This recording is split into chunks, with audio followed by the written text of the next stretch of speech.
आज हमारा fourth lecture होगा जिसमें हम ये स्टडी करेंगे कि कंज्यूमर इक्विलिब्रियम इन मल्टी गुड मॉडल। अब जब मल्टी गुड की बात की जाती है ना, तो इसके लिए ज़रूरी नहीं है कि कोई सिर्फ दो ही गुड्स हों, ये दो से ज़्यादा भी हो सकती हैं, लेकिन बात की सिंपलिसिटी के लिए हम इसमें दो गुड्स तस्वर कर लेते हैं। अब मल्टी गुड मॉडल में होता ये है कि सबसे पहले हमें ये देखना है कि why we need this topic, हमें मल्टी गुड मॉडल की क्यों ज़रूरत पेश आई है। इससे पहले हमने एक बात ये देखी थी कि जब हमने लॉ ऑफ डीएमयू किया था, तो ये डीएमयू की बहुत बड़ी वीकनेस थी कि वो ये कहता था, अच्छा पहले डीएमयू में ये कहता था कि एक कंज्यूमर इक्विलिब्रियम तब होता है जब मार्जिन यूटिलिटीज की प्राइस के बराबर होती है। लेकिन ये डीएमयू की एक ऐसी वीकनेस थी कि रियल लाइफ के अंदर कभी हमेशा ऐसा तो नहीं होता ना कि हम हमेशा ज़िंदगी में ये चीज़ ही एक इस्तेमाल करते हैं। कंज्यूमर तो एट ए टाइम ज़्यादा चीज़ें भी बाय कर रहा होता है। इसलिए ये कंडीशन जो है ना, ये वीक हो जाती है, और अगर गुड वन से ज़्यादा हो जाए, एक से ज़्यादा हो जाए, तो डीएमयू का जो कंज्यूमर इक्विलिब्रियम है वो फेल हो जाता है एक्सप्लेन करने में। इसलिए हमें फिर ये मामला हल करने के लिए ईक्यू मार्जिन यूटिलिटी जो हमने लॉ किया था, उससे पहले वीडियो में मौजूद है, आप उसमें देख लें, वो हमें मदद करता है कि वो कहता है कि ऑप्टिमल एलोकेशन उस मुकाम पर होगी जहाँ पर ratio of margin utility over price of X, margin utility of Y और price of Y, margin utility of A और प्राइस ऑफ ए, जितनी भी कमोडिटीज़ है, या एक्स एक गुड है, वाई एक गुड है, पी एक्स उसकी प्राइस है, पी वाई उसकी प्राइस है, तो कंज्यूमर तब इक्विलिब्रियम होगा जब ये सब बराबर होंगे। लेकिन हमने साथ ये देखना है कि अगर ये कंडीशन वायलेट हो जाए, कि कंज्यूमर तो इक्विलिब्रियम में होगा इसमें, लेकिन अगर M U X over P X greater हो जाए M U Y over P Y से, तो क्या तब भी कंज्यूमर इक्विलिब्रियम में होगा या नहीं होगा, ये चीज़ अब हमने अभी स्टडी करेंगे, इसमें देखेंगे। अब इस कानून को करने से पहले या इस लॉ को समझने से पहले हमें ऐसी कुछ अजम्पशनें देखनी है। वो अजम्पशंस के लिए हम इस बुक से देखते हैं कि हमारे पास कंज्यूमर इक्विलिब्रियम के लिए कुछ कंडीशंस हैं।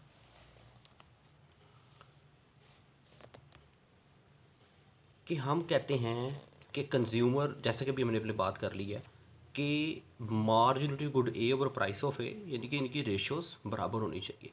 ये बेसिकली लॉ दिया था न्यू क्लासिकल इकोनॉमिस्ट ने। उन्होंने इस बात की तरफ जोर दिया कि भाई आप एक गुड को उसकी प्राइस से कंपेयर करने की बजाय हम प्रोपोर्शनैलिटी रूल लगाते हैं इसके ऊपर। प्रोपोर्शनैलिटी रूल का मतलब है कि हम उस गुड की जो मार्जिन यूटिलिटी है उसको उसकी प्राइस से करेंगे डिवाइड, और उसके बाद उनकी इक्वलिटी चेक करेंगे। इसके लिए हमें कुछ ना अजम्पशंस की ज़रूरत पड़ती है। तो अजम्पशन में सबसे पहली चीज़ ये कि है कि हमारे कंज्यूमर की जो इनकम है ना वो फिक्स होगी, और उसमें सेविंग कोई नहीं होगी। और हमारे इस केस के अंदर हमारे कंज्यूमर की हमने इनकम लेट की है 24, ये जेन में रखिए कि ये आगे में इसकी ज़रूरत पड़नी है। दूसरी कंडीशन ये है कि कंज्यूमर रैशनल होता है। रैशनल का मतलब ये है कि वो अपनी यूटिलिटी को मैक्सिमाइज़ करने की हमेशा कोशिश करता है। तीसरी कंडीशन ये है कि प्राइसेस फिक्स होती हैं। हमारे पास इस वक्त गुड एक्स की प्राइस हम ले रहे हैं फॉर, हमारे पास हम अज्यूम कर रहे हैं कि गुड एक्स की जो प्राइस है वो 2 है, और गुड वाई की जो प्राइस है वो 3 है। अगली चीज़ होती है goods are divided into equal units. हम इस टेबल को यूज़ नहीं करेंगे, हम इसी टेबल खुद बनाएंगे, और एम यू फॉल होगी, यानी कि डी एम यू का law of D M U लागू होगा इसके ऊपर। लेकिन अब हम इस टेबल में आ जाते हैं। अब इसको टेबल को बड़े ध्यान से समझें कि फ़र्ज़ किया हमारे पास 1 2 3 4 5 6 यूनिट है जो कंज्यूमर यूज़ करता है गुड एक्स के। जब वो पहला यूनिट यूज़ करता है तो उसको एम यू मिलती है 20, और जैसे जैसे वो अपने इस्तेमाल बढ़ाता जाएगा उसकी मार्जिनल यूटिलिटी क्या होती जाएगी, कम होती जाएगी। ये हमने पहले डी एम यू में भी समझा, पुरानी वीडियो में देख रहे हैं, को पता लग जाएगा। हमने यहाँ पर लेट किया है कि प्राइस ऑफ एक्स जो है ना वो 2 है, ये हमने लेट किया हुआ। अब जब इसको डिवाइड करेंगे ना 20 को 2 से, तो जवाब आ गया 10, 18 को 2 से किया 9, 16 को 2 से किया 8, इस तरह ये मुख्तलिफ वैल्यूज़ आ गई। इसी तरह फ़र्ज़ करें कि कंज्यूमर ने पहला यूनिट यूज़ किया गुड बाय का, तो यूटिलिटी मिली 24 यूटिल्स, फिर 21 18 जो कम होती जाएगी क्योंकि डी एम यू होल्ड कर रहा है। हमने यहाँ पर लेट किया कि प्राइस ऑफ एक्स जो है ना वो 3 रुपये है।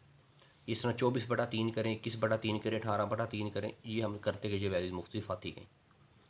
अब यहाँ पर हमने ये पहले बात फ़र्ज़ की थी कि जी हमारे पास लेट किया था कि हमारे पास फ़र्ज़ किया कंज्यूमर की इनकम 24 है, और ये टोटल स्पेंड करनी है।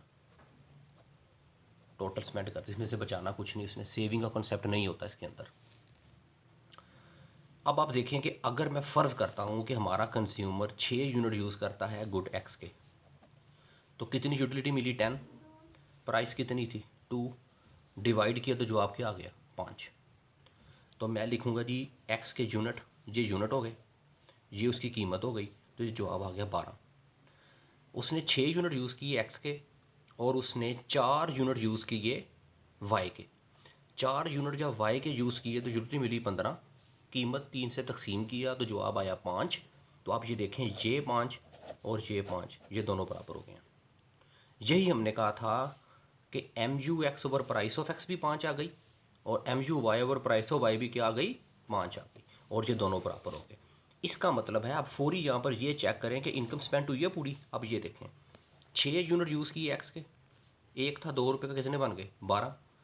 ये इसने यूज़ किए वाई के 4, एक कितने का 3 का, ये कितने बन गए 12, 12 जमा 12 जवाब क्या आ गया 24। का मतलब है इनकम भी पूरी स्पेंड हो गई और एम यू की जो रेशोज़ थी वो भी आपस में क्या आ गई बराबर आ गई, और हमारा कंज्यूमर जो है वो इक्विलिब्रियम में आ गया।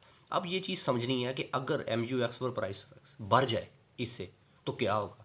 होगा ये कि कंज्यूमर इक्विलिब्रियम में नहीं होगा, नहीं होगा तो फिर वो क्या करेगा।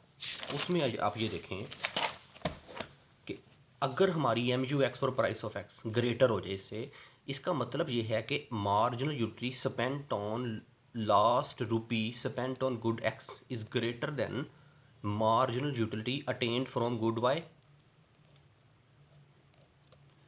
मतलब ये है कि लास्ट रुपी स्पेंड करने पर हमारी ये जो प्रोपोर्शनैलिटी रूल के मुताबिक ये जो रेशो सी वो ज़्यादा आई है वाई से।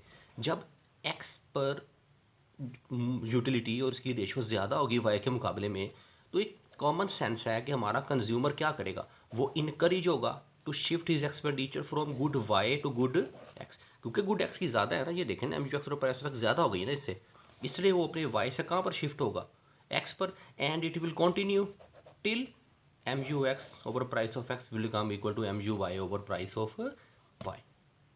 तो इसलिए ये कंडीशन होल्ड होना ज़रूरी है। अगर ये होगा तो नॉट इक्विलिब्रियम होगा और हमारा कंज्यूमर अपनी एक्सपेंडिचर को कंटिन्यू करेगा, शिफ्ट करेगा एक्सपेंडिचर को, वाई से एक्सपेंडिचर शिफ्ट करेगा एक्स पर, और जब इसके इस्तेमाल को बढ़ाता जाएगा तो फिर ये क्या होती जाएगी, ये कम होती जाएगी और आहिस्ता आहिस्ता फिर ये दोनों आपस में क्या हो जाएंगी, इक्वेट हो जाएंगी। Thank you.